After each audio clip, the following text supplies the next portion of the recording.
Hey everyone, welcome back to the channel. This is Bill with grownupkidsshop.com. And I'm sitting here watching some YouTube and I'm watching this video. I'd never recommend full-time reselling to anyone. Pretty interesting topic. It's a lot, I hear a lot of the naysaying about it, and these guys are actually making solid points. Um, and But I'm sitting over here in the collectible niche, and I'm like, what are they talking about? And then they start talking about cards. I'm like, yep. Basically, the winners right now are cards. And we sell cards at our main retail spot. And I started Grown Up Kids Shop back in March. So it hasn't even been a full year. I am told that third quarter that we're currently in is the toughest quarter for retail, for e-commerce, because everyone is spending money on experiences. I haven't seen that at all. And I'm thinking cards is only one of the reasons that I'm immune to that, because I don't sell cards really on eBay. And right now, eBay is our strongest channel. Our one retail spot at Nerding Out is catching up really fast to eBay though. That's where the cards are. I'll give you some numbers right now. I think we're around $3,200 in sales for the last 30 days in July or last 30 days for eBay. Um, and I'm pushing the retail spot to bypass eBay this month, and which really involves me being there and talking with the customers, um, and because I really can get a lot more sales that way. And I think we just hit around 3,000 at the retail store. So we also have grownupkidsshop.com, which is bringing in some sales. A lot of it's just magic stuff because I put magic stuff on there to bring people into the website. A couple other things. I haven't really updated the listings on grownupkidsshop.com, but I'm working on cross listing right now.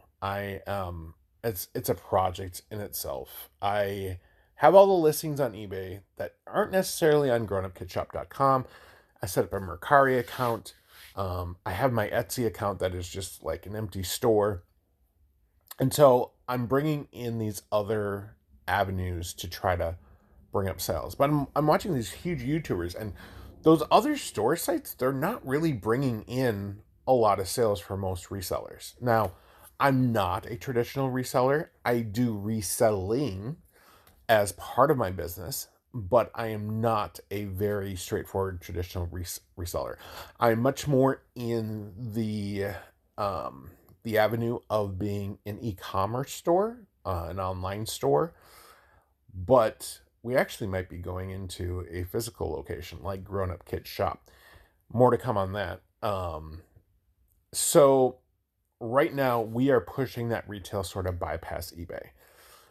And the number two things that are doing it is going to be cards, card accessories, which isn't a whole lot, but the big one is squishies.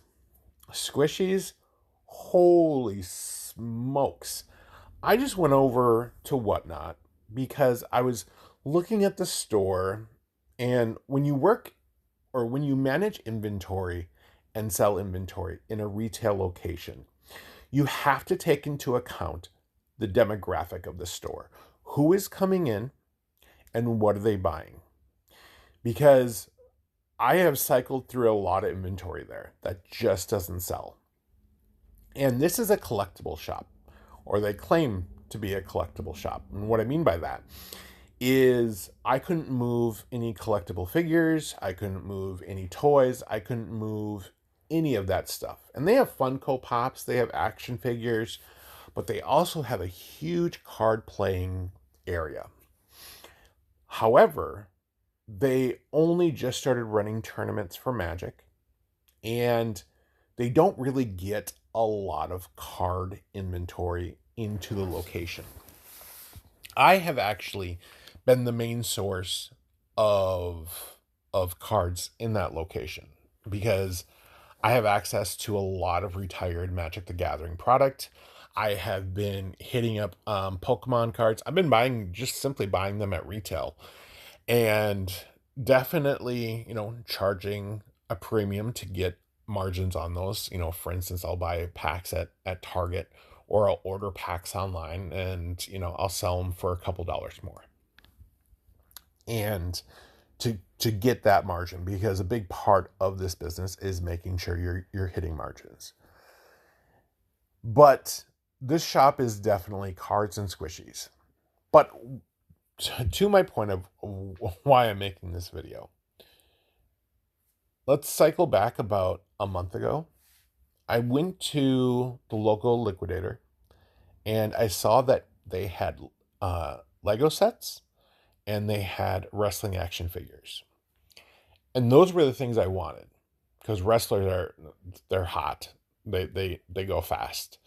And Legos Legos used to be good, I'll say. They're very good for buyers right now. If you're a Lego fan, go to eBay. You can get a lot of random Lego sets for super duper cheap right now. However, let me get back on my point. Sorry for going off on tangents here. So I went to the liquidator and I got 7 crates of toys. These were all manifested, so I knew exactly what I was getting. I looked at very specific items that were in the crate. For instance, I looked for 2 crates that had the Batman Batwing Lego set. There wasn't very many on eBay. I think there was like 2 or 3 people selling them, and they were in high demand. So I was like, okay, I'm going to go ahead and get these crates. And to my surprise, it wasn't the items I thought would sell.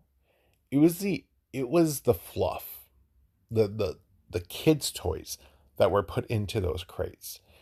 And I was like, oh, maybe I should have been buying Barbie all along, or Peppa Pig, or Tech Decks, things like that. I mean, even like these generic robots. Since I got them for 30% of MSRP 8 years ago, because that's how long these toys have been in circulation in these liquidation circles. I got collectible toys that I wanted, but I also got old toys. So I just threw them up on eBay and I bought them, barrel priced them. I just wanted to move them out, and they moved fast. And I made really good margins because I paid very little for those things. And that was my first experience with kids' toys. And it wasn't really the full experience until I started selling squishies in a retail location. And I saw what was going on. What was going on is, keep in mind, these aren't Nidos. These aren't RMS dumplings. These were generic squishies that were safe for kids, that didn't smell, that I got on Whatnot. I think I went into 3 shows. I was getting them for about $3 a pop, selling them for $10 or $12. It was a great margin play. But the thing that I just started noticing was the kid who came to see me last week came to see me again and again and again. And they wanted something different. Or they wanted the same thing they got last time because they broke the last thing. And it didn't occur to me that is the nature of a toy store. Kids always want toys, and they're constantly like, you hear this, but I didn't really think too much about it because I personally don't have children. I do remember what I was like as a child, begging my mom for toys, and she never got me toys, which is probably why I collect toys to this day. But it was almost like selling consumables. It was like selling trading cards. And they constantly were consuming. I've had parents tell me I have a whole basement full of squishies. I have no idea what I'm going to do with them. And I said, well, I think they're going to end up in the trash sooner or later. She goes, I think you're right. I had a girl come in today, and her mom told her she had, this much money. She bought 4 squishies from me. And then I gave her one. I gave her like one of my favorites, which is a cookie squishy. I said, you gotta try this. I'm gonna give it to you for free. And they were like, oh, thank you so much. And that's when I realized, like, the money that we make in collectibles, we can charge, high prices on toys, because I mean the prices for brand new collectibles that come out are already high, and then they only appreciate typically over time. However, it wasn't until I realized because when I was selling the cards, I was like, you know, cards are like consumables. People can never consume enough. They want pack after pack after pack because they're chasing whatever certain card they're chasing. And it's very similar with these squishy toys. People love them. And it's not just kids buying them. I had I had one adult female customer come in, and they had some squishies up front, and they're like really cheap ones. They're like $4. And I said, hey, if you want better squishies, I got them over here. And she's like, oh my god, this is awesome. And then she bought 2 there. Then I saw a transaction come through on my phone. She had gone the next day and bought 2 more. And she was telling me a story of like her and her coworkers at the office have this big thing with squishies, and they make it into a game, to try to make work more interesting and fun. And I was like, this isn't just a kids thing either. Now, don't get me wrong. A lot of the sales from squishies are coming from kids and parents. But I was just like, okay. So now I understand this. And perhaps I should probably start delving into more kids toys, sensory toys. I do know I want to go back to the liquidator and definitely get some more toy crates, because I completely did not realize that Fisher Price toys would just fly off my shelf. Um, a lot of the little dolls. So speaking of which, I went out to Target tonight. For anyone watching, I don't know if anyone's going to watch this video in time. Target's doing massive clearance right now. They are trying to clear space for Christmas stuff. They had like a whole clearance section of toys away from the toy section. It was insane. I finally got my hands on some Transformers. I literally got an Optimus Prime for the first time on clearance for like $12. It was awesome. I got some Transformers blind boxes that were on clearance. They were 66% off for like $5. And I also got I picked up the 2 packs of the Venom and Jeff Marvel Rivals Marvel Legends action figures. I got 2 of those, and I immediately sold Jeff out of both of those packs. Jeff, like, my partner came home and he's like, I want him.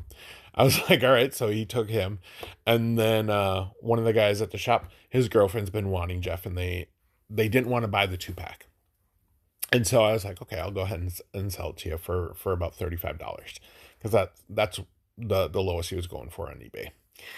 And so now I have 2 Venoms that I gotta move on eBay. However, get to Target if you can. It's crazy. I'm actually probably gonna hit up some more Targets, but I might try to sell some things first, because I spent like $300 tonight on toys, and I should probably wait and wait and see what the first comes.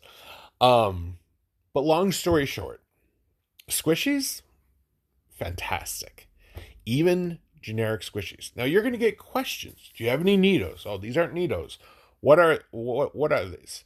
And for the most part, when I buy from Whatnot, I'm just buying what it looks like. It's in a box. It's a squishy. They I don't think they can sell toys that are dangerous for anyone. Because I'm pretty sure there is a hazardous materials disclaimer on each listing. And I will say I actually had to throw some of them out because they did smell, and I didn't want people thinking I'm smelling these bad squishies. So I actually ended up giving them away, and they went really fast, of course. But back to what I was initially saying, the motivation behind this video about these guys saying reselling is dying. I don't think it's dying. I think it's changing. Um, but I also think I might be in um I might be looking at the top of, the top of a tree where there's some people on the bottom that just dying to, get some sales because um yeah, I don't want to go off on any more tangents. I'm trying very carefully not to go off on tangents because I really want to talk about thrifting and thrift stores, but I'm not going to do that because it's not pertinent to this conversation. So I'm going to leave it with that. So Squishy's good. Cards are great. They're bringing in a lot of money. Um, margins margins are great on those things. So thanks for watching. Take care, and I will talk with you guys later.